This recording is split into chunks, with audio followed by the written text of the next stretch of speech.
কলজাটার ভিতরে দুনিয়া বসায় ফেলছে। সাকালতুম ইলাল আরদ, আল্লাহ বলছেন তোমরা বান্দা মাটিটাকে কামড়াইয়া আঁকড়াইয়া ধরে রাখছো না, জমিনটাকে পৃথিবীটাকে আঁকড়াইয়া ধরে রাখছো না, কোনোভাবেই মরতে চাচ্ছ না। কিন্তু তুমি কি জানো না বান্দা, দুনিয়া যে তোমারে থাকতে দিবে না। তোমার দাদা মরতে চায় নাই, তোমার দাদা থাকতে পারে নাই। তোমার বাপ মরতে চায় নাই, তোমার দাদা বাপ থাকতে পারে না। এই পৃথিবীর কেউ মরতে চায় নাই, কিন্তু কেউ থাকতেও পারে না। তুমি থাকবা কেমনে? আমি থাকবো কেমনে? আমার দাদারে তো আমি নিজ চোখে দেখছি, কই আমার দাদা তো এখন নাই। আমার নানিরে আমি নিজ চোখে দেখছি, কই তারা তো নাই। আমার মা, আমার বাবা, আমার দাদা, চাচা, মামা, ফুফা, খালু, কত মানুষ। মা আছেন এখনো, বাবা নাই। আমার সেই সুন্দর চেহারার বাপ, ওনায় তো অনেক দিন হয়েছে আর দেখি না, এখন খবরে চলে গেছেন সেই কত আগে। দুনিয়া আমারে থাকতে দিবে কেমনে? নওজোয়ান ভাই, তোমারও তো থাকতে দিবে না।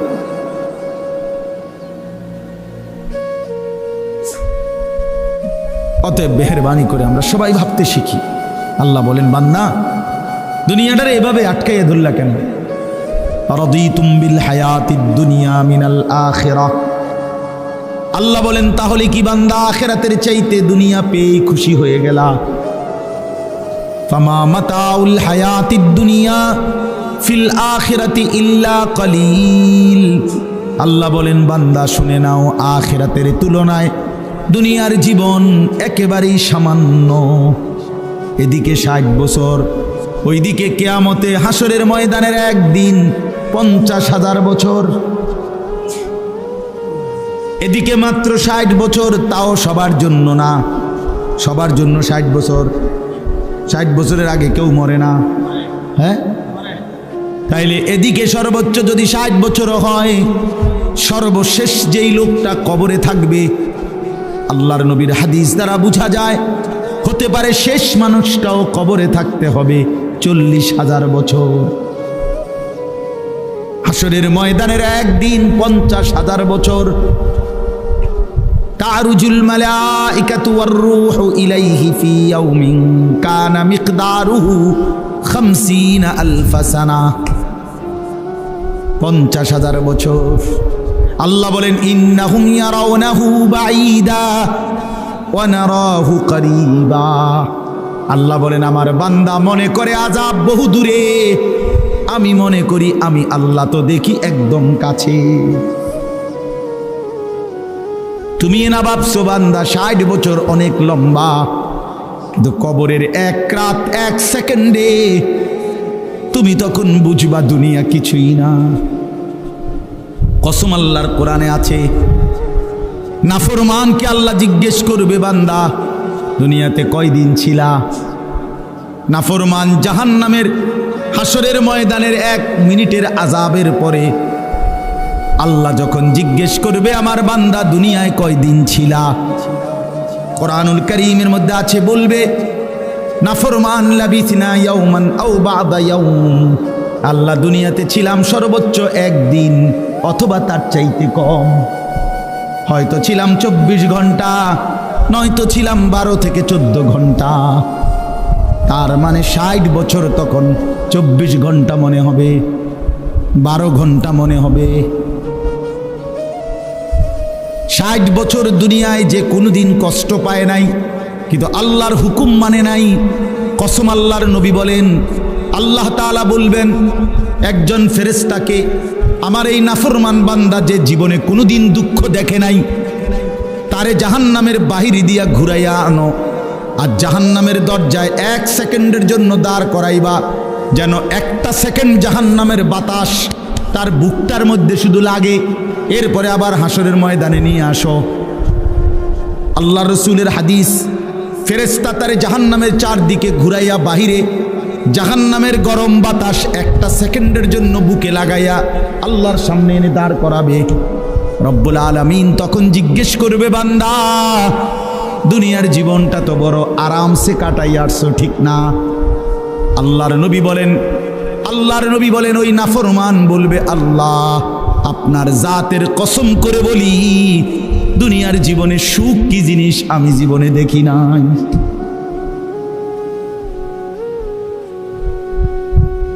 মিয়া সাহেব, আমরা বেকুব না। তুমি মানুষের বেডি চাইয়া শেষ করে লেতেছ জিন্দিগি, আর আমরা বেউকুফ দেখে চাই না। হ্যাঁ, তুমি কি মনে করছো? তুমি ভাত খাইয়া বড় হইলে আমি চিড়ে খাইয়া বড় হয়েছি? হ্যাঁ, তুমি কি তা ভাবছ? চালা,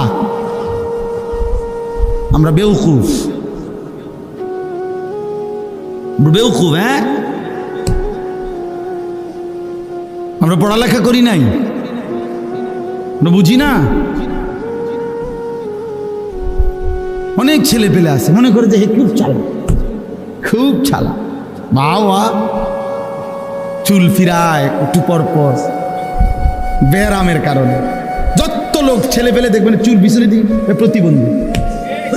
হ্যাঁ, একেবারে কোনো সন্দেহ না, যে কোনো ভালো ডাক্তার দেখাইলে বলবে তুমি প্রতিবন্ধী।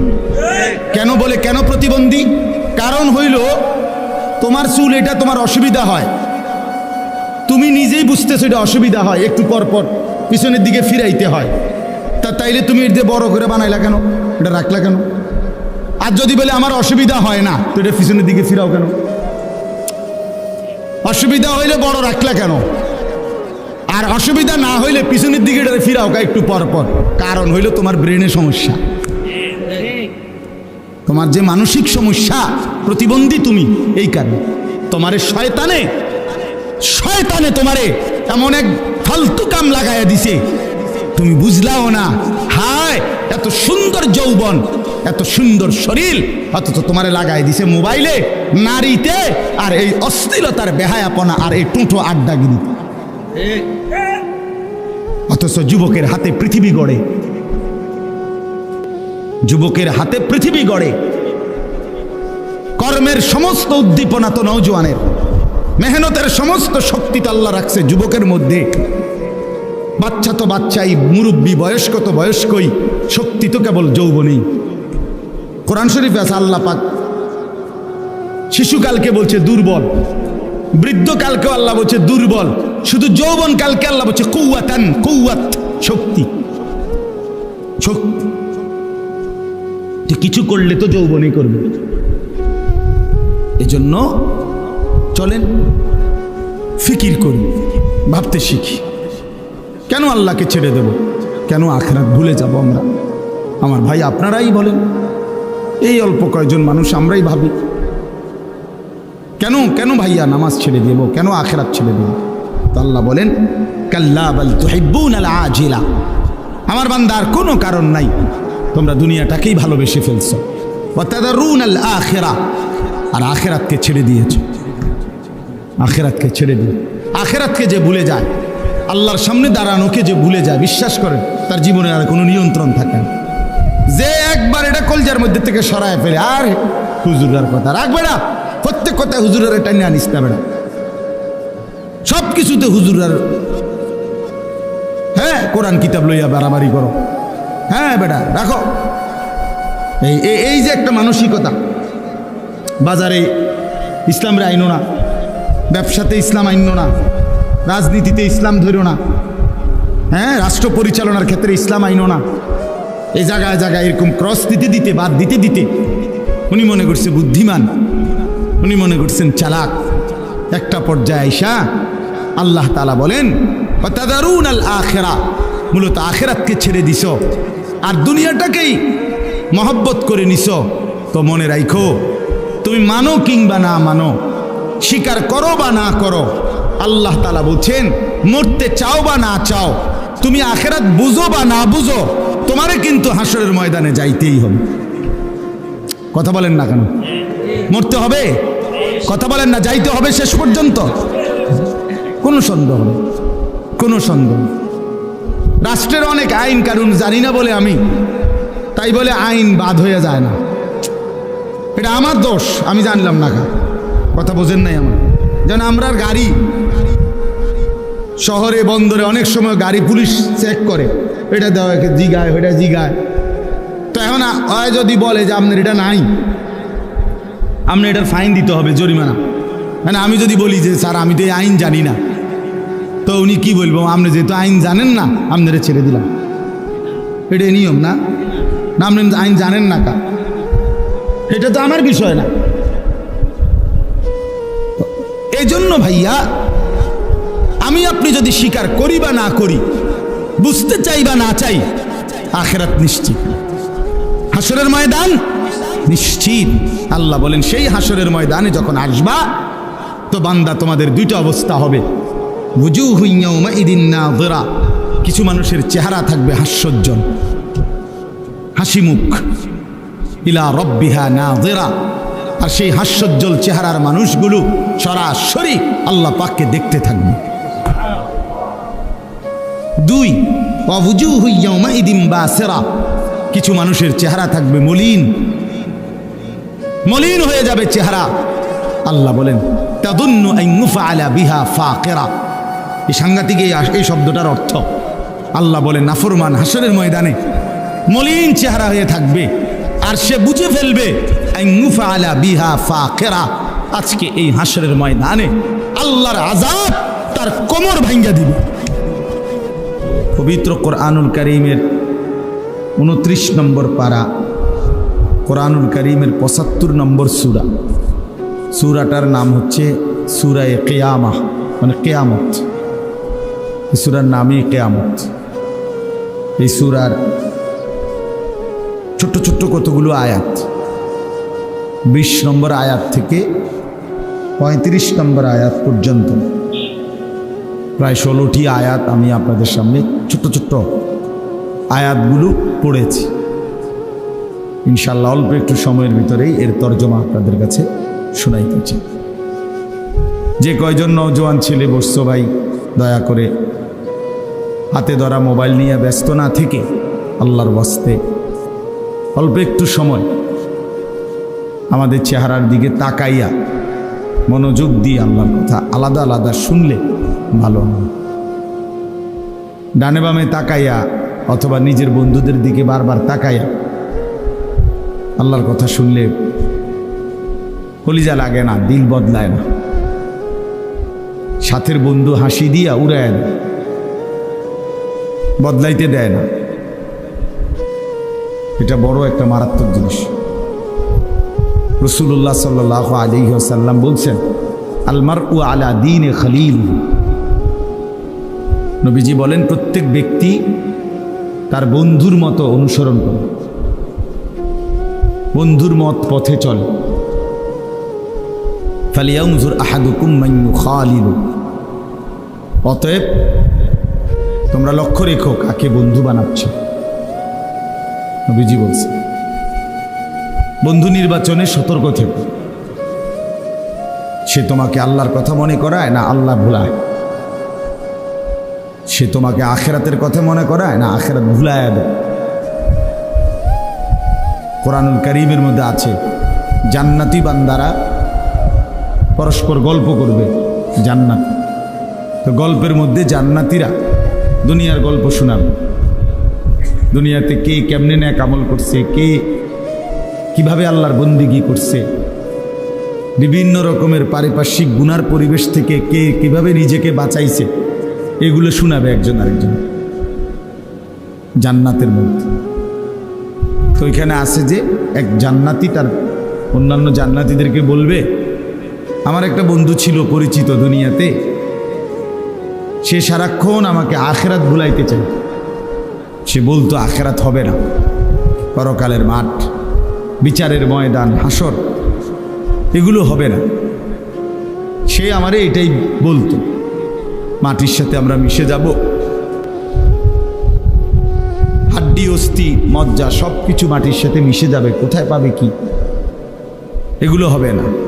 কিন্তু আমি খুব মজবুতির সাথে আমার সেই বন্ধুর খপ্পরে না পড়ে আমি আল্লাহর ইবাদত এবং আখিরাতের বিশ্বাস ধরে রাখছি। আজকে বিনিময়ে আমি জান্নাতি হয়েছি। তো কোরআন শরীফে আছে আল্লাহ তাআলা তখন এই জান্নাতিকে বলবে, হাল আনতুম মুত্তালিউন, তুমি তোমার ওই বন্ধুকে দেখবা এখন জাহান্নামে তার পরিণতি কি। তো সে বলবে হ্যাঁ দেখব। তো আল্লাহ তাআলা জাহান্নামে, এই জান্নাত থেকেই সে জাহান্নামের দৃশ্য দেখবে, আর দেখবে ফাত্তালাআ ফারাআহু ফি সাওয়াইল জাহিম, সে দেখবে যে তার ওই বন্ধুটা জাহান্নামের মাছ বরাবর জ্বলন্ত আগুনের মধ্যে ঢেউ খাচ্ছে।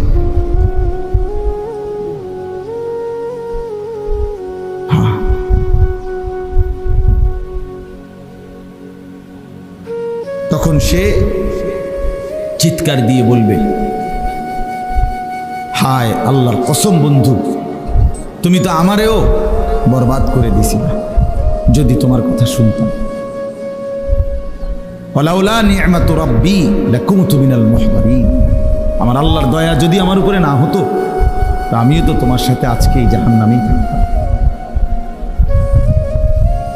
আফামা নাহনু বিমাইয়িতিন, এরপরে বলবে শোনো বন্ধু, মজার বিষয় হলো আর কোনোদিন তোমারও মৃত্যু হবে না, আমারও হবে না।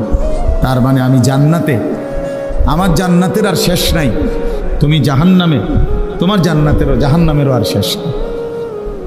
তুমি দুঃখে পড়ে গেলা, আমি সুখে পড়ে গেলাম, তোমার দুঃখেরও আর শেষ নাই, আমার সুখেরও আর শেষ নেই। এজন্য অনেক আয়াত আছে কোরআন শরীফ, রাসূলুল্লাহ সাল্লাল্লাহু আলাইহি ওয়াসাল্লামের বহু হাদিস আছে।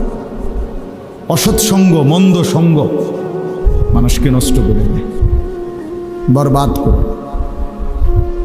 ওয়ালা তুতি' মান আগফালনা কলবাহু আন যিকরিনা, কোরআন শরীফে আছে আল্লাহ তাআলা নবীকে বলছে, বন্ধু 3 ধরনের মানুষের সাথে চলাফেরা করবেন না। নবীকে আল্লাহ বলছে, 1, যার অন্তর আমি আল্লাহর স্মরণ থেকে গাফেল, যার দিলের মধ্যে কখনো আল্লাহর কথা মনেই পড়ে, কতদিন হয় নামাজ পড়ে না, মনেও নাই, কতদিন হয় ফজরের নামাজ পড়ে না, জানেও না,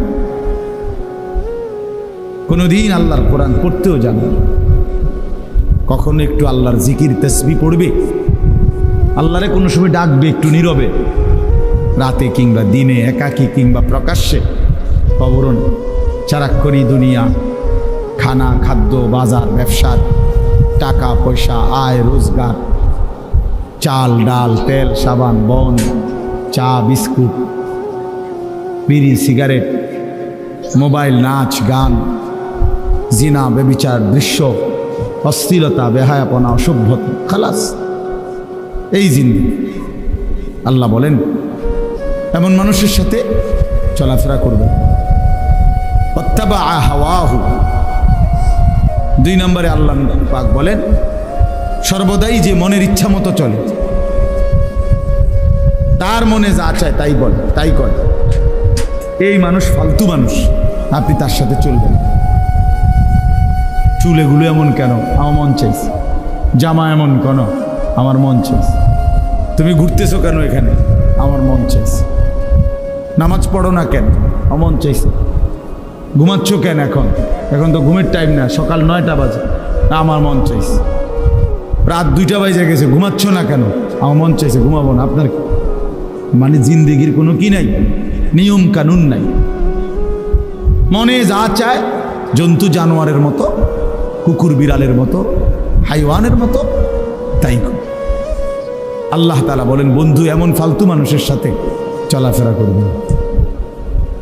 3 নম্বর, ওয়াকানা আমরুহু ফুরুতা, প্রত্যেক কাজে যে সীমালঙ্ঘন করে, আল্লাহর হুকুমের উপরে সীমালঙ্ঘন করে,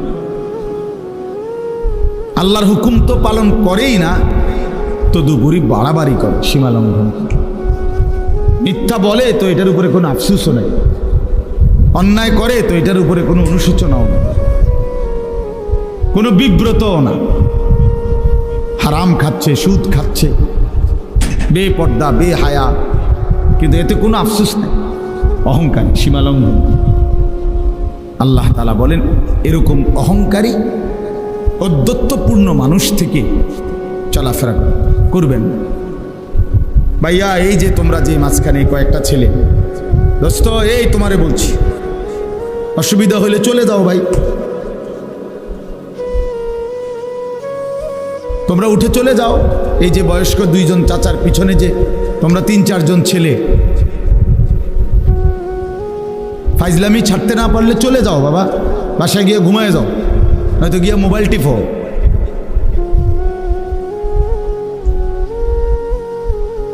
ফালতু মানুষ আমার পছন্দ না। কোনো গাফেল লোককে বলে কোনো লাভ নেই, একজনকে বললে ভালো। এতগুলো মানুষের সামনে ওলামায়ে কেরাম কথা বলতেছে, ওরা প্রথম থেকেই হাসি মজাক করতেছে। হ্যাঁ, অনেক বেশি বিশ্বাস করেন। একজন মানুষও যদি বোঝেন, মানে আমরা আমাদের সন্তানদের কাছে, বর্তমান আমাদের কিশোর তরুণ নওজোয়ানদের কাছে রীতিমতো আমরা হেরে গেছি। মা বাবা আত্মীয় স্বজন কারো কোনো নিয়ন্ত্রণ, সে কাউরে তোয়াক্কা করে না। তার আল্লাহ আছে সে জানেও না, তার রসুল আছে সে জানেও না, তার কোরআন আছে সে জানেও না, তার ইসলাম ধর্ম আছে সে জানেও না, তার বাবা মার ইজ্জত আছে সেটা জানেও না, তার বংশের মর্যাদা আছে সেটা জানেও না। কিচ্ছুর সাথে কোনো যোগাযোগ, চুল, চেহারা, লেবাস, জামা, কথাবার্তা, স্টাইল, সারাদিনের হাঁটা চলা সব কিছুই বেঈমানের মতো, কাফের মতো। কোনো না কোনো মুশরিক, কোনো না কোনো নাস্তিক, কোনো না কোনো বেঈমানকে অনুসরণ।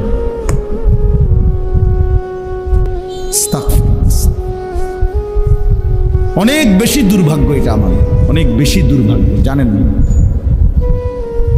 অনেক বেশি। বাবা মা জীবিত, অথচ আপন সন্তান 16 বছর, 14 বছর, 18 বছর বয়স, আপন মা বাবার ঘরে ঘুমায়, মুসলমানের ঘরে। 365 দিনের খোদার একটা বছরে কোনো দিন ফজরের নামাজ পড়েন। মা বাবা আছে, অথচ কত বড় জানোয়ার, চিন্তা করছে। এত বড় নিকৃষ্ট জানোয়ার মুসলমানের ঘরে কেমনে ঘুমায়? এত বড় দুশ্মন কেমনে মুসলমান হন? একদিনও ফজরের নামাজ, ভোরবেলার এই নামাজ পড়তে মনও চায় না, জানেও না কোন সময় ফজরের আজান। ওমা, এইটা কি? এই মুসলমান কেমন মুসলমান? রাসূলুল্লাহ সাল্লাল্লাহু আলাইহি ওয়াসাল্লাম বলছেন, মুসলমান আর কাফেরের মধ্যে পার্থক্য নামাজ। সরাসরি হাদিস এটা, ফারকু মা বাইনানা ওয়া বাইনাল কুফরি আস-সালাহ। সরাসরি নবীজি বলছেন, আমাদের মাঝে আর কাফেরের মাঝে পার্থক্য নামাজ। আগা কাটান, আমরা তো বুঝছি যে আগা কাটলে কয় মুসলমান, আগা না কাটলে মুসলমান না। না, আগা কাটার লগে এটা সম্পর্ক না। ওইটা তো হলো খতনা করা, ওইটা একটা আমল, ইসলামের সুন্নাত আমল। বাচ্চাকে যে খতনা করায়, এটা একটা ইসলামের একটা আমল, নবীজির একটা আমল এটা। কিন্তু কোনো মানুষ মুসলমান না বেঈমান, এটা পার্থক্যর প্রমাণ কি বলেন সবাই? হ্যাঁ, নবীজি বলছে, আল আহদুল্লাযী বাইনানা ওয়া বাইনাহুম আস-সালাহ।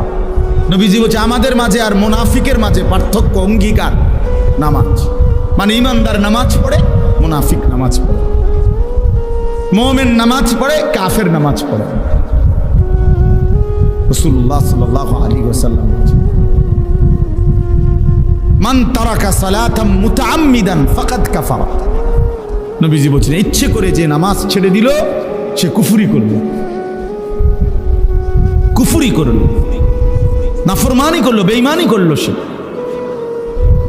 কি সাংঘাতিক কথা, চিন্তা করুন। এত বড় কথা শোনার পরে যদি কলজা না কাঁপে, তার কারণ হইল, আসল কথা হইল, তার ঈমানের কোনো কদর, ইসলামের কোনো কদর তার কাছে নাই। সে যে মুসলমান এই পরিচয়ের কারণে সে আরো লজ্জিত। অনেক মানুষের চেহারা সুরত দেখলে বোঝা যায় উনি আসলে মুসলিম পরিচয়ের কারণে শর্মায়। হ্যাঁ হ্যাঁ, লজ্জিত উনি, মানে মূলত কইতারেন আর কি মুখে, ভিতরে ভিতরে উনি চেহারা, চুল, দাড়িবিহীন চেহারা, হ্যাঁ, লেবাসে, পোশাকে, চলাফেরায়, উপার্জনে, সর্বকিছুতে আল্লাহ এবং রাসূলের নাফরমানি করে শুধু মুখে সাহস করতে পারতেছে নারী, কিন্তু দিলের মধ্যে এটাই বোঝায় যে আসলে ইসলাম আমার মোটেই পছন্দ। মোটেই পছন্দ। কিন্তু দিলের মধ্যে আমি আর আপনি না বুঝলাম না, কিন্তু দিলের মধ্যে কার কি এটা আল্লাহ তো জানে। আল্লাহ বুঝে কি না বলেন?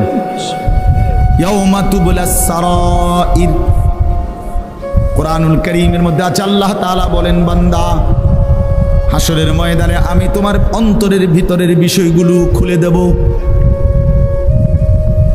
ফালা ইয়ালামু ইদা বুসিরা মা ফিল কুবুর ওয়া হুসিলা মা ফিস সুদূর। আল্লাহ বলেন, কবর থেকে হাসরের ময়দানে যখন উঠানো হবে, আমি রব্বুল আলামিন তোমার অন্তরের ভিতরের কথাগুলো প্রকাশ করে দেব। দিলের মধ্যে কি ছিল, বাহ্যিক গুলো তো বলবোই, দিলের গুলো বলবো। শাহিদা আলাইহিম সাবউহুম ওয়া আবসারুহুম ওয়া জুলুদুহুম বিমা কানু ইয়ামালুন। আল্লাহ বলেন, নাফরমান, তোমার কান, তোমার চোখ, তোমার সারা দেহের অঙ্গর চামড়া সবটা আমি আল্লাহর কাছে তোমার জিন্দিগির ব্যাপারে সাক্ষী দেবে। পুরা দেহ, পুরা দেহ, হাত পাও, চোখ, নাক, কান, জবান, জিহ্বা, সব কিছু সাক্ষী পেশ করবে। এই জন্য বাপ ছেলেরা, বাস্তবতাই এটা যে আমি সবসময় বলি আত্ম উপলব্ধি বড় সম্পদ। আমি যদি এতটুকু না বুঝলাম আসলে আমি কে, আমি কোত্থেকে আসলাম, আমারে কে পাঠাইলেন, আমারে কি করতে বললেন, আমি করতেছি কি, এত্তুর দেমাগ, এত্তুর আকল যদি কারো মাথায় না ধরে, এ মানুষ কিভাবে? মুসলমান তো দূরে থাক, আর এতে মানুষ হয় কেমন? যার এতটুকু কমন সেন্স নাই, এতটুকু আকল দিমাগ নাই, বলো ভাই। তোমরা যারা এইখানে বসা অনেক ছেলে, তোমরা চেহারা দেখলে বুঝাই যায় এক ওয়াক্ত নামাজ পড়ো না। আমার নাহলে আমি দাঁড় করাই দেব, বেনামাজির দাঁড় করাই যাবো। বেনামাজি তো অসভ্য, আর অসভ্যরে চিনা যায়। বেনামাজি তো নির্লজ্জ, বেহায়া। বেনামাজি তো জন্তু জানোয়ার, ওরে চিনা যায় তো। ওর চেহারার মধ্যে কোনো রসকস থাকে না, দয়া মায়া থাকে না, সৌন্দর্য থাকে না, ভদ্রতা থাকে না, মানবতা থাকে না, ইনসানিয়ত থাকে না, মনুষ্যত্ব থাকে না। আল্লাহ তাআলা সমস্ত গুণ, উত্তম আখলাক, জীবনের সকল সৌন্দর্য বেনামাজি থেকে ছিনায় নেয়। আর বান্দা যখন নামাজ পড়ে, খোদার কসম আল্লাহ কোরআনে বলছে, বান্দা পুরা নামাজে আমি আল্লাহ সরাসরি তোমার দিকে তাকায় থাকি। আল্লাযী ইয়ারাকা হিনা তাকুম ওয়া তাকাল্লুবাকা ফিস সাজিদিন। রব্বুল আলামিন বলেন, বন্ধু আপনি যখন নামাজে দাঁড়ান, আমি আল্লাহ সরাসরি আপনাকে দেখি। ওয়া তাকাল্লুবাকা ফিস সাজিদিন, আপনি যখন আমার বান্দাদের সাথে রুকু দেন, সেজদা দেন, আমি আল্লাহ তখনও আপনাকে সচক্ষে দেখি, পুরা দেখতে থাকি। আল্লাহর রহমের নজর পড়তে থাকে তার উপরে। এই জন্য বাপ আমার, এ কেমন জিন্দিগি? আমার কথা এত বিবেক তো থাকবে, এতটুকু আকল যদি কাজ না করে, আমি কেন আসলাম, কোত্থেকে আসলাম, কে পাঠাইলো আমারে, কেন পাঠাইলো?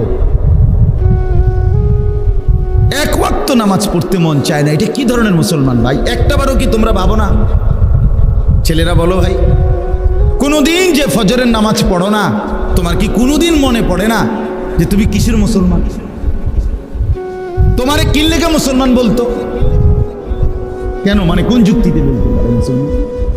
30 বছর ধরে যে সুদ খায়, এই হারাম করে কি লেগে মুসলমান কইতো? কথা বলেন না কেন? হ্যাঁ, 30 বছর ধরে যে মহিলা বেপর্দা, এই অসভ্য বেপর্দা নারীকে কেন মুসলমান বলতো? কি লেগা, মানে কি কারণে? মুসলমান ঠেকা পড়ে গেছে না, মুসলমান ঘাটতি পড়ে গেছে। প্রতিনিয়ত আল্লাহকে যে বৃদ্ধাঙ্গুলি দেখায়, প্রতিনিয়ত রাসূলুল্লাহ সাল্লাল্লাহু আলাইহি সাল্লামের সুন্নাতকে, দ্বীনকে যে বৃদ্ধাঙ্গুলি দেখায়, তারে কেন বলবে মুসলমান? বলেন, আপনার বিবেক দিয়া ভাবেন। শক্ত বললাম আর কি, কথাটা শক্তই বলে ফেলছি, ইনসাফের সাথে জবাব দেন, নয়তো দাঁড়াইয়া জবাব দেন, জবাব দেন।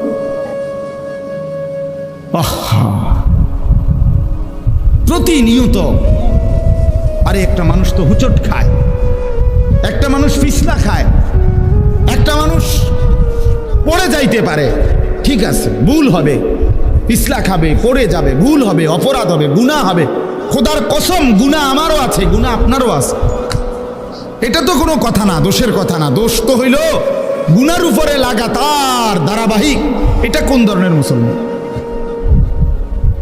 আমার 6 মাসের মধ্যে একদিন জামাত ছুটে গেছে, হইতে পারে। আমার 10 দিনের মধ্যে, 15 দিনের মধ্যে, 1 মাসের মধ্যে কোনোদিন ফজরের নামাজ উঠতে দেরি হয়ে গেছে, সেটা তো হইতে পারে। কিন্তু লাগাতার প্রতিদিন এক জিন্দিগি, আপনি প্রতিদিন মিশা কথা কইবেন? কথা বলেন, এটা কি একটা যুক্তি হইল? বলো ভাই, আমার কথা তো এইটা না। ভুল তো আমারও আছে, ভুল তো আপনারও আছে, অপরাধ আমারও আছে, আপনারও আছে। আমি তো বেহেশতের থেকে ঘুরে আইছি না, কথা বোঝেন নাই? আমরা হিসাব দিতে হবে কিনা, আপনারা দিতে হবে কিনা, হুজুর দিতে হবে কিনা? তো এটা তো কোনো কথা, টেনশন না। টেনশন হইল লাগাতার 30 বছর মিশা কথা কয় কেমনে, লাগাতার প্রতিদিন সুদ খায় কেমনে, প্রতিদিন ওজনে কম দেয় কেমনে, প্রত্যেক দিন মুসলমানের ঘরে রঙিন টেলিভিশনে নাচ গান নর্তকী চলে কেমনে, এক মুসলমানের স্ত্রী ডেইলি বেপর্দা হয় কেমনে, মাইয়াটা প্রতিদিন বেপর্দা হয় কেমনে। এটা কি মুসলমান? এটা বাপটা কেমন, মা কেমন, সন্তান কেমন? এদের ইসলাম কোথায়? এদের আল্লাহ কোথায়? এদের আখিরাত কোথায়? বলেন, ইনসাফ বলেন ভাই। ছেলেরা তোমরা বলো মিয়া, কেন সেজদা দাও না? কেন নামাজ পড়ো না? কেন আল্লাহর কথা মনে পড়ে না? কেন এত বড় জালেম হলা? কেন এত বড় সীমা লঙ্ঘনকারী হলা? কেন এত বড় অহংকারী হলা? কেন যে মনিবকে চেনো না? কোরআনুল কারীমের মধ্যে আছে, ইবলিসকে আল্লাহ বলছে, ইবলিস একটা সেজদা দিলি না, তুই তো অহংকার করলি। ফামা ইয়াকুনু লাকা আন তাতাকাব্বারা, তুই কি জানো না আমি আল্লাহর সামনে অহংকার করা সাজে না। আল্লাহ বলছেন একটি সেজদা না দেওয়াতে, খোদার কসম, সূরা আরাফের মধ্যে আছে, আল্লাহ বলছেন একটি সেজদা না দেওয়ার কারণে ইবলিসকে আল্লাহ বলছে তুমি অহংকারী। আর আল্লাহ বলছেন আলাইসা ফি জাহান্নামা মাসওয়াল লিল মুতাকাব্বিরিন, আল্লাহ বলছে কোরআনে সমস্ত অহংকারীদের ঠিকানা শুধুই জাহান্নাম। ভাইয়া শুধু ওয়াজ না, গতানুগতিক একটা মাহফিল করা দরকার ছিল, এই জন্য মাহফিল হলো। প্রতি বছর আমরা একটা ওয়াজ হয় দেখিয়া হইল না রে ভাইয়া, জীবনটা এতটুকু হলে হবে না। আল্লাহ আনাইছে, আল্লাহ বসাইছে, আল্লাহ তৌফিক দিছে বলে আমরা বসছি। এই জন্য যে কয়জন বসছেন, মাঝ বয়সী, বয়স্ক, নওজোয়ান কিংবা পর্দার আড়ালের কোনো মা বোন, আমিও আপনিও চলেন ভাবি, আখেরাত ভুলে গেলাম কেন? আল্লাহকে ছেড়ে দিলাম কেন? রাসূলুল্লাহ সাল্লাল্লাহু আলাইহি সাল্লামকে ভুলে গেলাম কেন? আমি প্রায় বলি জানেন, আমাদের কাছে 4টি নিয়ামত আছে সর্বশ্রেষ্ঠ। 1, আমাদের রব আল্লাহ, আমাদের নবী মুহাম্মদুর রাসূলুল্লাহ, আমাদের কিতাব কোরআন, আমাদের ধর্ম ইসলাম। এই 4টাই সর্বশ্রেষ্ঠ। কি বলেন? আল্লাহ সর্বশ্রেষ্ঠ কিনা? আমাদের নবী মুহাম্মদ সর্বশ্রেষ্ঠ কিনা? কোরআন সর্বশ্রেষ্ঠ কিনা? ইসলাম সর্বশ্রেষ্ঠ কিনা? তাহলে 4টি সর্বশ্রেষ্ঠ নিয়ামত যার কাছে আছে, তে নষ্ট হইল কেন? আমার প্রশ্ন হইল, কিসের অভাবে তুমি নষ্ট হয়ে গেলা? কি ছিল না বলে? কি পাও নাই বলে? বলেন, ইহুদিদের কাছে কোনো সঠিক আসমানি কিতাব যেটা আল্লাহ নাজিল করছিলেন মুসা নবীর উপরে, খোদার কসম সারা পৃথিবীর বর্তমানে যত ইহুদি, তাদের কাছে সেই কিতাবটা নাই। যেটা আছে সেটা ভুল। খ্রিস্টানদের কাছে, সারা পৃথিবীর এই যে ইউরোপ কান্ট্রির যত খ্রিস্টান, এই আমেরিকা বলেন, লন্ডন বলেন, ইউরোপ বলেন, কোন খ্রিস্টানের কাছে, জাদুঘরেও চ্যালেঞ্জ, এটা প্রকাশ্যে বললাম, তারাও স্বীকার করে তাদের কাছে আল্লাহ কর্তৃক নাজিলকৃত যে আসমানি কিতাব ইনজিল ঈসা নবীর উপরে নাজিল হয়েছে, যেটা এটা নাই, আসলি কিতাব নাই তাদের কাছে। যেটা আছে এটা তাদের বানোয়াটি, তাদের নিজেদের রচিত। ঈসা আলাইহিস সালামকে আসমানে তুলে নেওয়ার কমপক্ষে 600 বছর পরে, আরো পরে, এটা নিজের বানায় বানায় লিখছে। সকালে একবার ঠিক করে, বিকালে একবার ঠিক করে। হ্যাঁ হ্যাঁ, মন মতো ঠিকঠাক করে। আসমানি কিতাব আবার ঠিক হয় কেমনে? এটা তো ঠিক হইয়াই নাজিল হয়েছে। কথা বোঝেন নাই আপনি? আচ্ছা, হিন্দু ধর্মের কোনো বই একটারও কোনো আসমানি কিতাবের সাথে কোনো সম্পৃক্ততাই নাই। এগুলো তাদের কারো না কারো বানানো। এই রামায়ণ, ভগবত, বেদ, পুরাণ, গীতা, এগুলো এদের বানানো, কিচ্ছা কাহিনী, গল্প, এই আজে বাজে কথাবার্তা যা আছে আছে। আচ্ছা যাক, কিন্তু আসমানি কিতাব না। কথা বুঝেন নাই কি? তাইলে কারো কাছে, শুধুমাত্র খোদার কসম, মুসলমান ব্যতীত গোটা পৃথিবীর কারো কাছে আল্লাহ তাআলার পক্ষ থেকে নাজিলকৃত কিতাব নাই। শুধু আছে আমাদের কাছে একমাত্র। 1500 বছরে আগে নবী সাল্লাল্লাহু আলাইহি সাল্লামের উপরে ঠিক যেই অক্ষরে নাজিল হয়েছে, যেই শব্দে, যেই অক্ষরে, ওই অক্ষর, ওই শব্দ, ওই উচ্চারণ, ওই তেলাওয়াত, ওই মাখরাজ, ওই হুবহু তরজমা, তাফসীর, ব্যাখ্যা, বিশ্লেষণ, আমল আজকে 1500 বছর পর্যন্ত অবিকল, অবিকৃত এখনো আছে। আলহামদুলিল্লাহ, আলহামদুলিল্লাহ। তাহলে আমাদের কাছে নিখুঁত কোরআন আছে।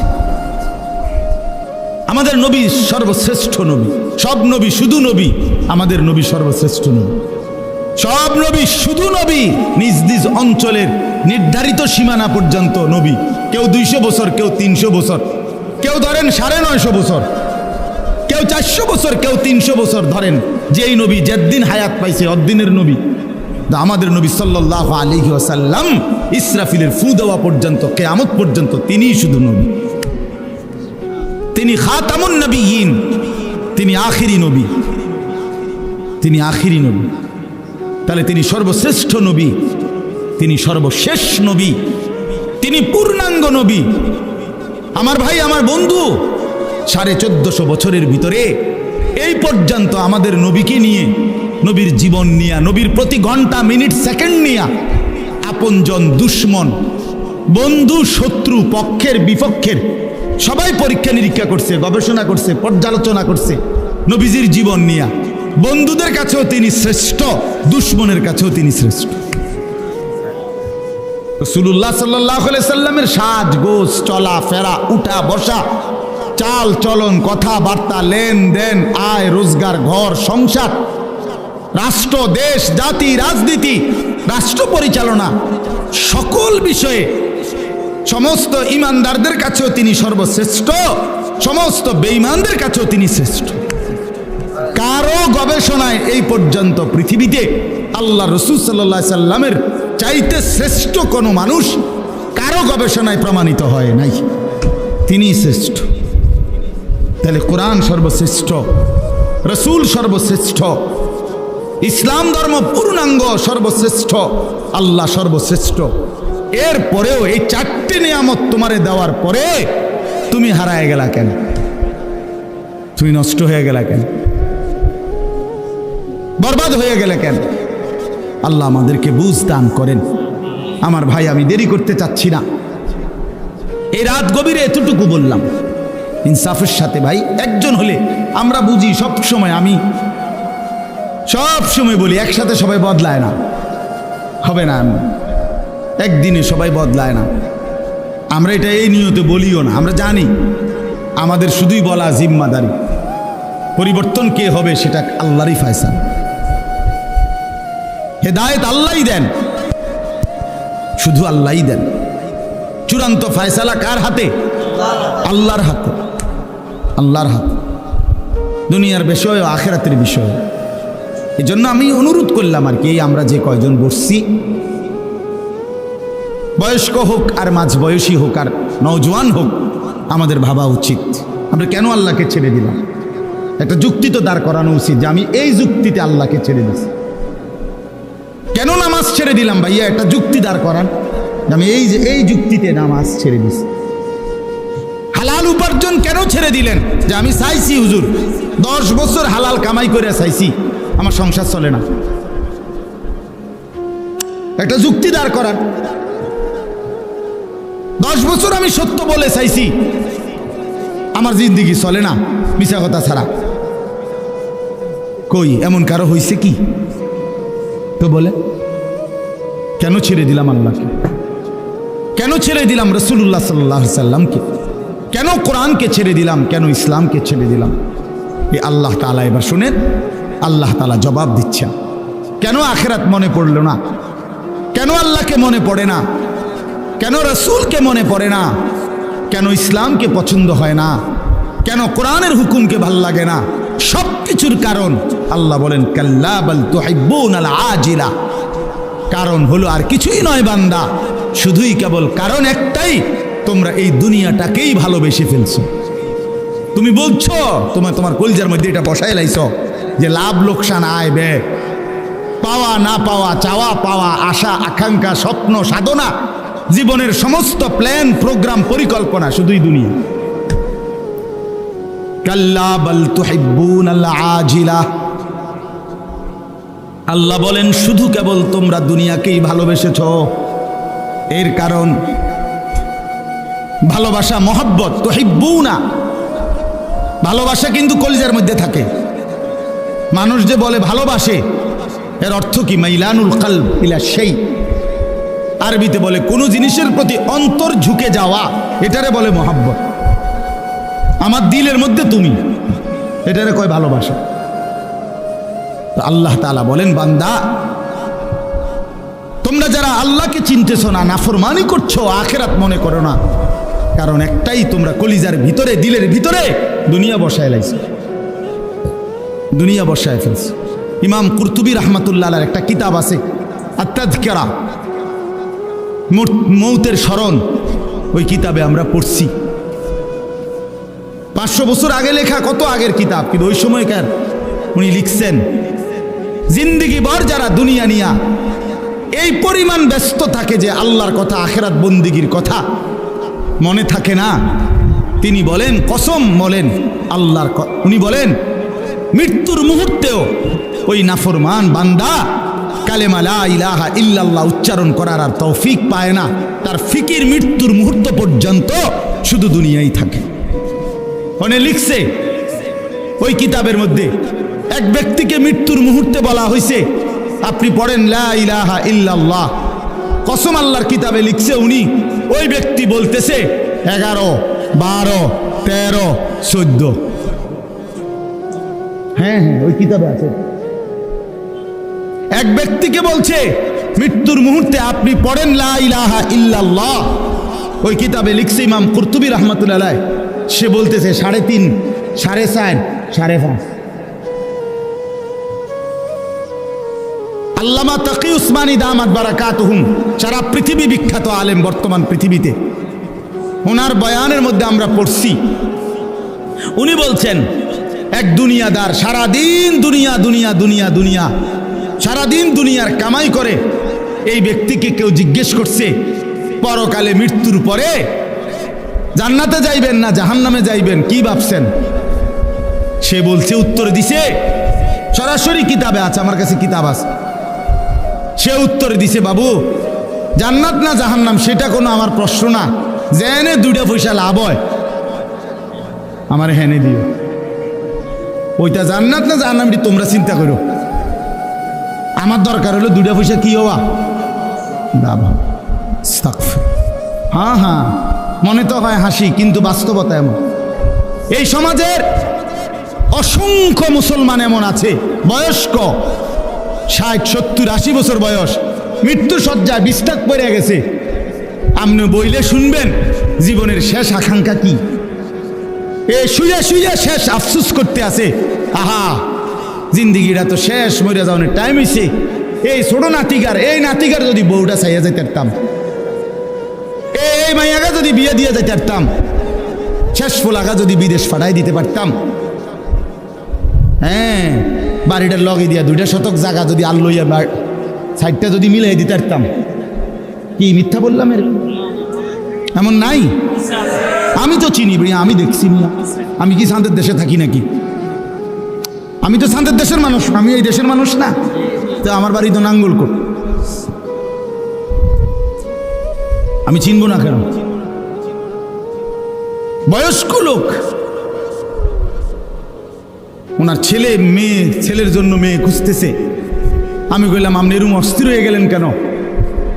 তার দাদা এবার আমার শুনাইতে আছে, তার দাদা কয় এত অস্থির হইয়া মেয়ে খুঁজতেছে ছেলের জন্য, কয় যে তার দাদা ওয়াশ নিয়াস বুঝলেন, মানে নিঃশ্বাসে ওয়াশ নিয়াসের মধ্যে তার দাদা তার এই নাতির বউ লেগা আকাঙ্ক্ষা, মানে আর জোর আমরা তো মরে যাইব।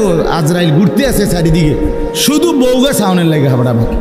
কারণ ওনার কলজার মধ্যে এটা ঢুকছে, কবরের মধ্যে গেলে ওনার প্রথম প্রশ্ন করবে আপনার নাতির বউয়ের নাম কি? এটা হলো কবরের প্রথম সওয়াল। হায় মুসলমান, হায় মুসলমান, হায় মুসলমান। এই মূল কারণ হলো কলজাটার ভিতরে দুনিয়া বসায় ফেলছে। সাকালতুম ইলাল আরদ, আল্লাহ বলছেন তোমরা বান্দা মাটিটাকে কামড়াইয়া আঁকড়াইয়া ধরে রাখছো না, জমিনটাকে পৃথিবীটাকে আঁকড়াইয়া ধরে রাখছো না, কোনোভাবেই মরতে চাচ্ছ না। কিন্তু তুমি কি জানো না বান্দা, দুনিয়া যে তোমারে থাকতে দিবে না। তোমার দাদা মরতে চায় নাই, তোমার দাদা থাকতে পারে না। তোমার বাপ মরতে চায় নাই, তোমার দাদা বাপ থাকতে পারে না। এই পৃথিবীর কেউ মরতে চায় নাই, কিন্তু কেউ থাকতেও পারে না। তুমি থাকবা কেমনে?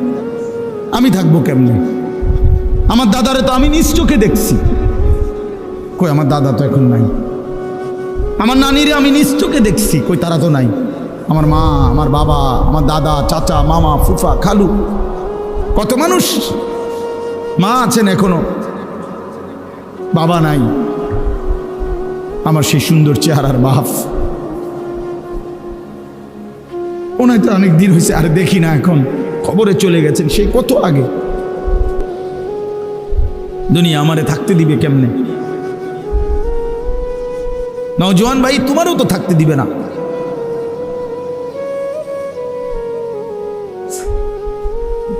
অতএব মেহেরবানি করে আমরা সবাই ভাবতে শিখি। আল্লাহ বলেন বান্দা দুনিয়াটারে এভাবে আটকাইয়া ধরলা কেন? রাদিতুম বিল হায়াতিদ দুনিয়া মিনাল আখিরাহ, আল্লাহ বলেন তাহলে কি বান্দা আখিরাতের চাইতে দুনিয়া পেয়ে খুশি হয়ে গেলা?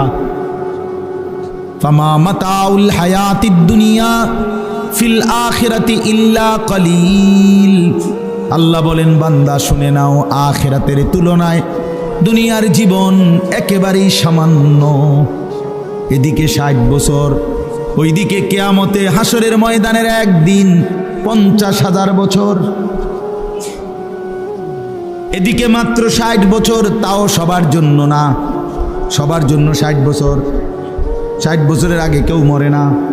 হ্যাঁ, তাইলে এদিকে সর্বোচ্চ যদি 60 বছরও হয়, সর্বশেষ যেই লোকটা কবরে থাকবে, আল্লাহর নবীর হাদিস দ্বারা বোঝা যায় হতে পারে শেষ মানুষটাও কবরে থাকতে হবে 40,000 বছর।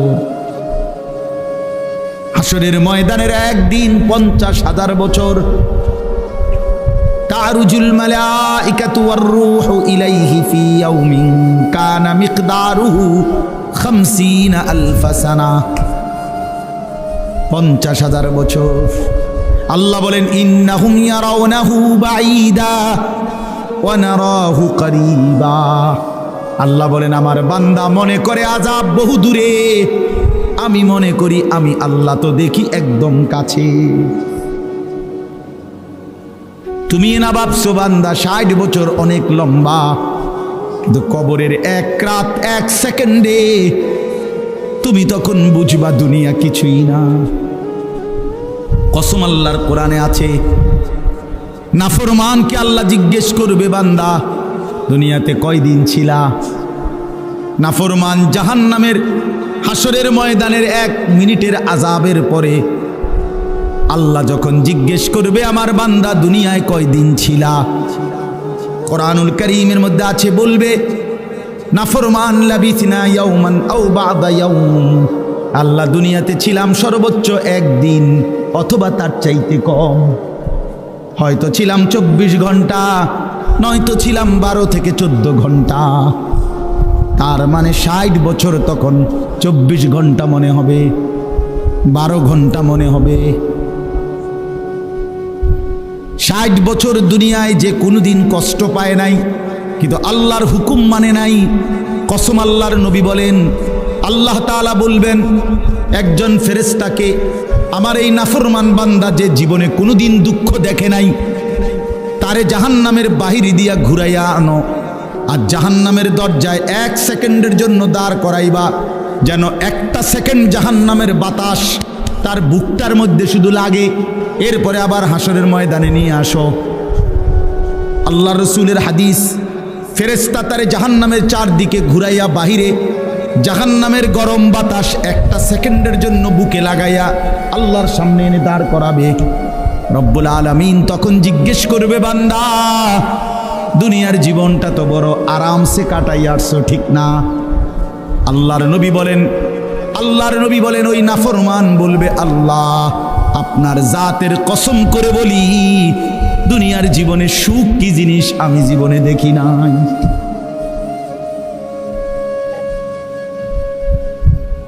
মিয়া সাহেব, আমরা বেকুব না। তুমি মানুষের বেডি চাইয়া শেষ করে লেতেছো জিন্দিগি, আর আমরা বেউকুফ দেখে চাই না। হ্যাঁ, তুমি কি মনে করছো? তুমি ভাত খাইয়া বড় হইলে, আমি চিড়ে খাইয়া বড় হয়েছি। হ্যাঁ, তুমি কি তা ভাবছ? চালা, আমরা বেউকুফ। হ্যাঁ, আমরা পড়ালেখা করি নাই, আমরা বুঝি না। অনেক ছেলে পেলে আছে মনে করে যে খুব চালা, বাবা চুল ফিরায় একটু পর ব্যারামের কারণে। যত লোক ছেলে পেলে দেখবেন চুল পিছনে দিয়ে প্রতিবন্ধী। হ্যাঁ, একেবারে কোনো সন্দেহ না, যে কোনো ভালো ডাক্তার দেখাইলে বলবে তুমি প্রতিবন্ধী। কেন বলে, কেন প্রতিবন্ধী? কারণ হইল তোমার চুল এটা তোমার অসুবিধা হয়, তুমি নিজেই বুঝতেছো এটা অসুবিধা হয়, একটু পর পিছনের দিকে ফিরাইতে হয়। তাইলে তুমি এর দিয়ে বড় করে বানাইলা কেন, এটা রাখলা কেন? আর যদি বলে আমার অসুবিধা হয় না, তো এটা পিছনের দিকে ফিরাও কেন? অসুবিধা হইলে বড় রাখলা কেন? আর অসুবিধা না হইলে পিছনের দিকে এটা ফিরাও একটু পর। কারণ হইল তোমার ব্রেনের সমস্যা, তোমার যে মানসিক সমস্যা, প্রতিবন্ধী তুমি। এই কারণে তোমারে শয়তানে তোমারে এমন এক ফালতু কাম লাগাইয়া দিছে, তুমি বুঝলাও না। হায়, এত সুন্দর যৌবন, এত সুন্দর শরীর, অথচ তোমারে লাগাই দিছে মোবাইলে, নারীতে, আর এই অশ্লীলতার বেহায়াপনা, আর এই টুঁটো আড্ডাগিরি। অথচ যুবকের হাতে পৃথিবী গড়ে, কর্মের সমস্ত উদ্দীপনা তো নওজোয়ানের, মেহনতের সমস্ত শক্তি তো আল্লাহ রাখছে যুবকের মধ্যে। বাচ্চা তো বাচ্চাই, মুরব্বী বয়স্ক তো বয়স্কই, শক্তি তো কেবল যৌবনেই। কোরআন শরীফে আছে, আল্লাহ পাক শিশুকালকে বলছে দুর্বল, বৃদ্ধকালকেও আল্লাহ বলছে দুর্বল, শুধু যৌবন কালকে আল্লাহ বলছে কৌয়াত, শক্তি। কিছু করলে তো যৌবনই করবে। এই জন্য চলেন ফিকির করি, ভাবতে শিখি। কেন আল্লাহকে ছেড়ে দেব? কেন আখিরাত ভুলে যাব আমরা? আমার ভাই, আপনারাই বলেন, এই অল্প কয়েকজন মানুষ আমরাই ভাবি, কেন ভাইয়া নামাজ ছেড়ে দেব, কেন আখিরাত ছেড়ে দেব? তো আল্লাহ বলেন, কাল্লা বাল তুহিব্বুনাল আজিলা, আমার বান্দার কোনো কারণ নাই, তোমরা দুনিয়াটাকেই ভালোবেসে ফেলছো। ওয়া তাদারুনাল আখিরা, আর আখিরাতকে ছেড়ে দিয়েছো। আখেরাতকে ছেড়ে দিন। আখেরাতকে যে ভুলে যায়, আল্লাহর সামনে দাঁড়ানোকে যে ভুলে যায়, বিশ্বাস করেন তার জীবনে আর কোনো নিয়ন্ত্রণ থাকে না। যে একবার এটা কলজার মধ্যে থেকে সরায় ফেলে, আর হুজুরের কথা রাখবে না, প্রত্যেক কথায় হুজুরের এটা নিয়ে আনিস না বেড়া, সব কিছুতে হুজুরের, হ্যাঁ কোরআন কিতাব লইয়া বাড়াবাড়ি করো, হ্যাঁ বেটা রাখো। এই যে একটা মানসিকতা, বাজারে ইসলামের আইনো না, ব্যবসাতে ইসলাম আইনো না, রাজনীতিতে ইসলাম ধরো না, হ্যাঁ রাষ্ট্র পরিচালনার ক্ষেত্রে ইসলাম আইনো না, এই জায়গায় জায়গায় এরকম ক্রস দিতে দিতে, বাদ দিতে দিতে উনি মনে করছে বুদ্ধিমান, উনি মনে করছেন চালাক। একটা পর্যায়ে আইসা আল্লাহ তাআলা বলেন ওয়াতাদারুনাল আখিরা, মূলত আখিরাতকে ছেড়ে দিছ আর দুনিয়াটাকেই মহব্বত করে নিছ। তো মনে রাখো, তুমি মানো কিংবা না মানো, স্বীকার করো বা না করো, আল্লাহ তাআলা বলছেন মরতে চাও বা না চাও, তুমি আখিরাত বুঝো বা না বুঝো, তোমারে কিন্তু হাসরের ময়দানে যাইতেই হবে। কথা বলেন না কেন? মরতে হবে, কথা বলেন না, যাইতে হবে শেষ পর্যন্ত, কোনো সন্দেহ নেই, কোনো সন্দেহ। রাষ্ট্রের অনেক আইন কানুন জানি না বলে আমি, তাই বলে আইন বাদ হয়ে যায় না, এটা আমার দোষ, আমি জানলাম না।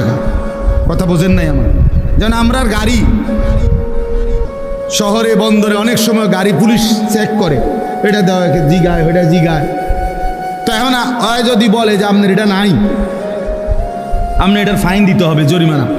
মানে আমি যদি বলি যে স্যার আমি তো এই আইন জানি না, তো উনি কি বলবো, আপনি যেহেতু আইন জানেন না আপনারা ছেড়ে দিলাম, এটা নিয়ম না? না আপনি আইন জানেন না কা, এটা তো আমার বিষয় না। এই জন্য ভাইয়া, আমি আপনি যদি স্বীকার করি বা না করি, বুঝতে চাই বা না চাই, আখিরাত নিশ্চিত, হাসরের ময়দান নিশ্চিত। আল্লাহ বলেন সেই হাসরের ময়দানে যখন আসবা, তো বান্দা তোমাদের দুইটা অবস্থা হবে, বুজুহু ইয়াউমাইদিন নাযিরা, কিছু মানুষের চেহারা থাকবে হাস্যোজ্জ্বল, হাসি মুখ, ইলা রাব্বিহা নাযিরা, আর সেই হাস্যোজ্জ্বল চেহারার মানুষগুলো সরাসরি আল্লাহ পাককে দেখতে থাকবে। দুই, ওয়াবুজুহু ইয়াউমাইদিন বাসিরা, কিছু মানুষের চেহারা থাকবে মলিন, মলিন হয়ে যাবে চেহারা। আল্লাহ বলেন তাদুন্নু আন ইউফআলা বিহা ফাকিরা, এই সাংঘাতিক এই শব্দটার অর্থ। আল্লাহ বলেন নাফরমান হাসরের ময়দানে মলিন চেহারা হয়ে থাকবে, আর সে বুঝে ফেলবে আন ইউফআলা বিহা ফাকিরা, আজকে এই হাসরের ময়দানে আল্লাহর আযাব তার কোমর ভাঙ্গা দিবে। এই শব্দের অর্থ এটা, ফাকিরা অর্থ কোমর। আল্লাহ বলে নাফরমান বুঝে ফেলবে আজ আল্লাহর আযাব তার কোমর ভেঙে লাগবে, মানে সোজা আর দাঁড়ায় থাকতে দিবে না। একটা আসার দিবে ফেরেশতা, একটা আসার। হাদিসের মধ্যে আছে কবরে প্রথম ঘন্টায়, প্রথম মিনিটে প্রশ্নের জবাব দিতে না পারলে কবরের মাটি, ডান দিকের মাটি বাম দিকে, বাম দিকের মাটি ডান দিকে, এত জোরে নাফরমানকে চাপ দিবে, তাখতালিফা আদলাউহু, আল্লাহ নবী বলেন ডান দিকের হাড্ডি পাঁজর কর কর করে ভাঙ্গা ওই পাশে চলে যাবে, ওই পাশের হাড্ডি ভাঙ্গা এই পাশে চলে আসবে। কসম আল্লাহ।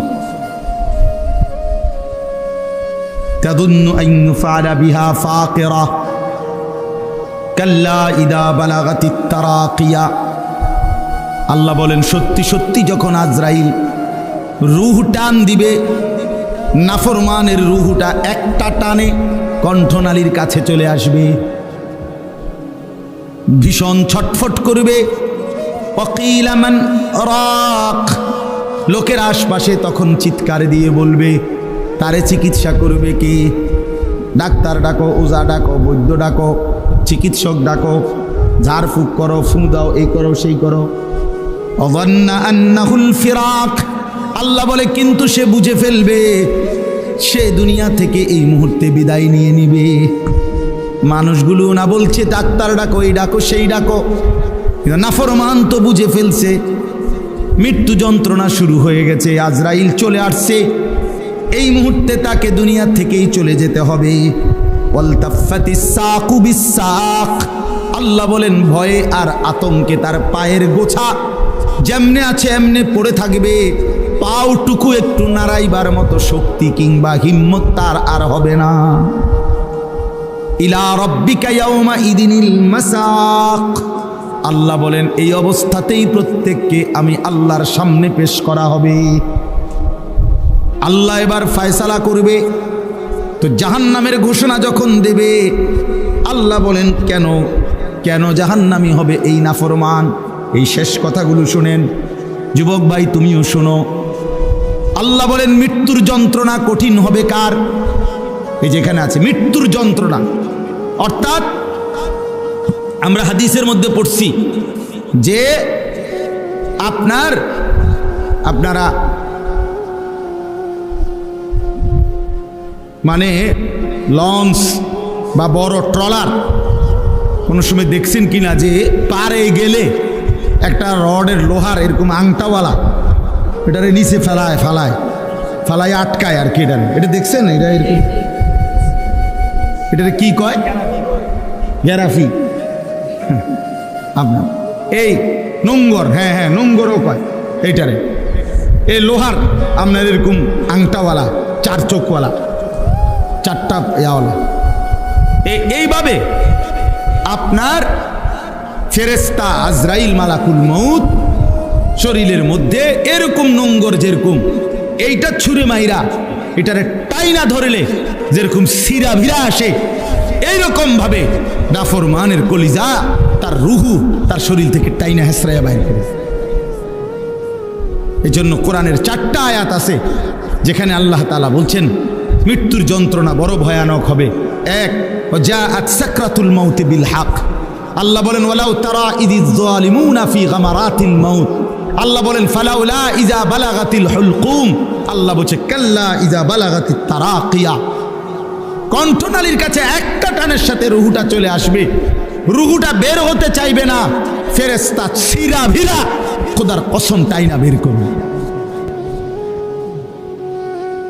হ্যাঁ, আল্লাহ বলেন কেন এমন পরিণতি হলো, কেন এমন নির্মম মৃত্যু হলো, কেন আজরাইল এত কষ্ট দিয়া বের করলো কেন? আল্লাহ বলেন ফালা সাদ্দাকা ওয়ালা সাল্লা, কারণ হলো সে আল্লাহর উপরে বিশ্বাস করে নাই, আর ওয়ালা সাল্লা নামাজ আদায় করে না। এই জন্য ভাই আমার, আল্লাহর দোহাই, যে নামাজ পড়ে না তার মৃত্যুটা বড় কঠিন হবে, খুব কষ্টের হবে। এই আয়াতে স্পষ্ট, মৃত্যু বড় কঠিন হবে তার। এরপর আল্লাহ বলেন ওয়ালাকিন কাযযাবা ওয়া তাওয়াল্লা, বরং সে কি করেছে? আমি আল্লাহকে মিথ্যা মনে করেছে, আর আমি আল্লাহর হুকুম থেকে মুখ ফিরায় নিস। আল্লাহ তাআলা বলেন সুম্মা যাহাবা ইলা আহলিহি ইয়াতামাত্তা, আমার নাফরমানি করে নিজ পরিবার পরিজন বন্ধু স্বজনের সাথে অহংকারের সাথে হাঁটাচলা করছে। মানে একে তো নাফরমানি করছে, আবার বউ বাচ্চা নিয়ে এমন ভাবসাব চলাফেরা, অপরাধী অথচ কোনো অনুশোচনা লজ্জিত কোনো ভাব নাই। এমনি তো সুদখোর, কিন্তু এটা তো অপরাধ, খবরও নাই। হে চেহারা সুরত দেখলে বুঝাও যায়, কিন্তু চেহারা সুরত দেখলে বুঝাও যায় না। ভাবসাব এমন ফুর্তিতে আছে, বউ বাচ্চা নিয়ে খাইতে আসে, ঘুমাইতে আসে, মজা করতে আসে, টেলিভিশন দেখতে আসে, চা খাইতে আসে, বন খাইতে আসে, বিড়ি খাইতে আসে, সিগারেট খাইতে আসে, বেড়াইতে আসে পার্কে, বউয়ে পার্কে ঘুরে, ছেলে মোবাইল টিপে, মেয়ে আরেক ছেলের লগে কথা বলে, তাই নিয়ে নিজেও ঘুরে গাড়ে, বাহ রঙের গুড্ডি উড়াইতে আসে, মানে বাহ বাহ, অসাধারণ অসাধারণ। আল্লাহ তাআলা বলেন বান্দা আউলা লাকা ফাআউলা সুম্মা আউলা লাকা ফাআউলা, চারবার বলছে এই শেষ কথা। আল্লাহ বলছে তোমার জন্য দুর্ভোগ, অতঃপর আবার বলছি তোমার জন্য দুর্ভোগ, আবার বলছি তোমার জন্য দুর্ভোগ, আবার বলছি তোমার জন্য দুর্ভোগ। চারবার আউলা লাকা ফাআউলা সুম্মা আউলা লাকা ফাআউলা, কবার হলো? চার। কেন চারবার বলছে? একবার তোমার লাঞ্ছনা হবে মৃত্যুর সময়, রুহু কবজের সময়। দুই, তোমার লাঞ্ছনা হবে, তোমার উপরে কষ্ট লাঞ্ছনা দেওয়া হবে কবরে। তিন, হাসরের মাঠে। চার, জাহান্নাম। তুমি চার জায়গাতেই কষ্ট পাইবা বান্দা।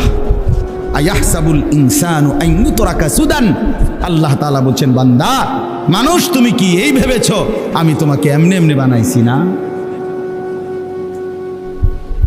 তোমার দুগা ভাত খাওয়াই দেখা, এই দুনিয়া একটু চলতে ফিরতে দিছি দেখা তুমি মনে করছো আমি তোমাকে এমনি এমনি বানাইছি? কোনো উদ্দেশ্য নাই, কোনো টার্গেট নাই। এই জন্য ভাই শেষ কথা আমার, এতগুলো আয়াতের তরজমা বলে এই কথাই বুঝাইতে চাই আমরা যেন আখিরাত না ভুলি। আল্লাহকে ভুলে গেলে আর জীবনের কিছুই থাকে না। রাসূলকে ছেড়ে দিলে মুমিনের আর কোনো মূল্যই থাকে না। ইসলামকে বাদ দিলে মুসলমানের আর কিছুই থাকে না। কোরআনকে না চিনলে ইমানদারের আর থাকে না।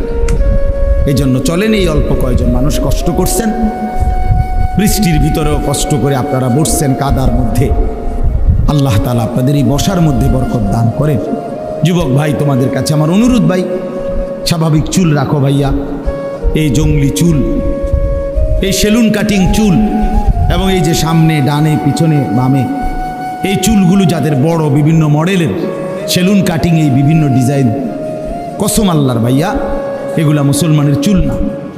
তুমি খবর নিও, এগুলা সরাসরি কাফেরের চুল, বেঈমানের চুল, মুরতাদের চুল, সরাসরি কাফেরের চুল।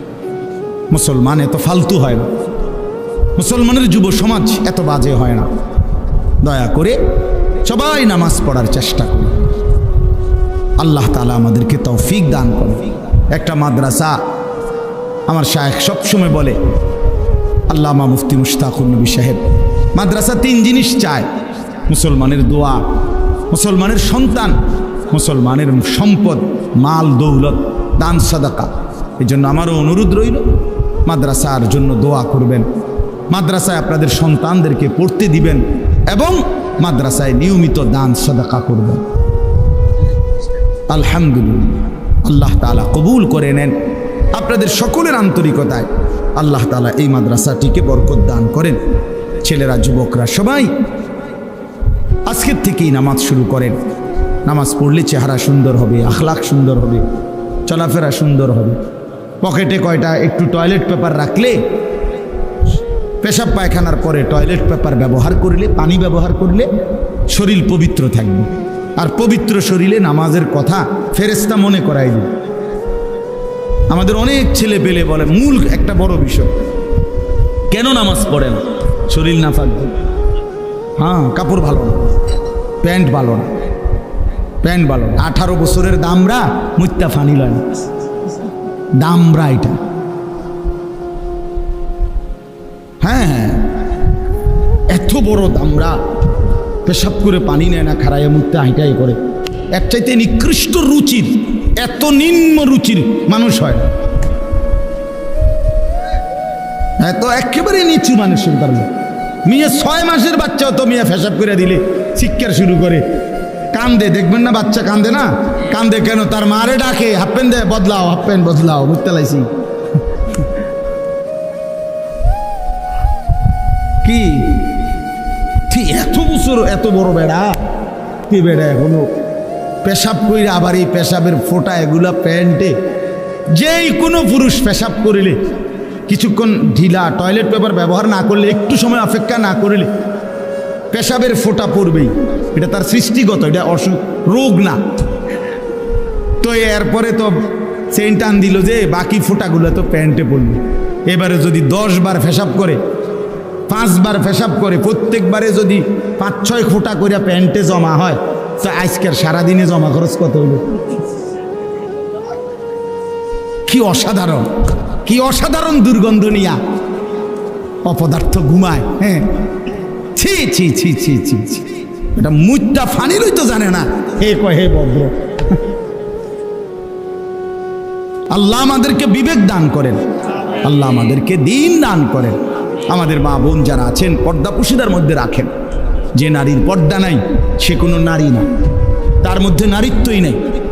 রাসূলুল্লাহ সাল্লাল্লাহু আলাইহি সাল্লাম বলছেন, নারী মানেই আওরাত, আওরাত আল মারআতু আওরাতুন। নারী মানেই যে পর্দায় থাকে, আড়ালে থাকে, গোপন থাকে, লুকিয়ে থাকে। অতএব আল্লাহ তাআলা যেন আমাদের মা বোনদেরকেও পর্দানশীল হিসাবে কবুল করে নেন।